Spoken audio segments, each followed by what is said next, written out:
From a legal compliance, there's been some really interesting stuff going on. Lawsuits are basically exploding.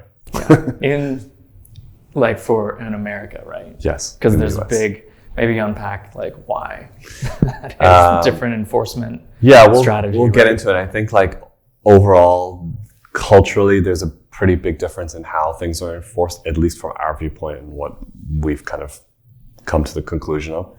It seems that the way the legislation is written in the US puts a lot of the power in the population to enforce it. So it allows individuals to sue based on whether they feel that a website is accessible or not.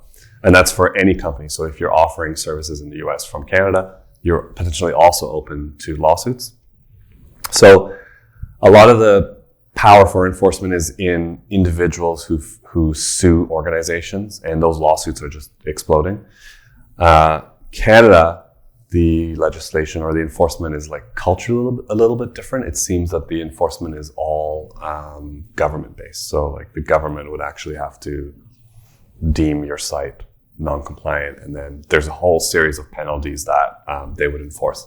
The data basically lodges a complaint to the government, and then the government has to follow up with it, and then it's in the system. Yeah, the data is a lot murkier in Canada in terms of like what's actually being enforced, what lawsuits are happening. It's sort of hidden, hard to find. There is some data, and there is enforcement happening. It's not at the same scale as the US. So in the US, for instance, there were 4,000 lawsuits filed in 2022, and then the number grew by 15% in 2023.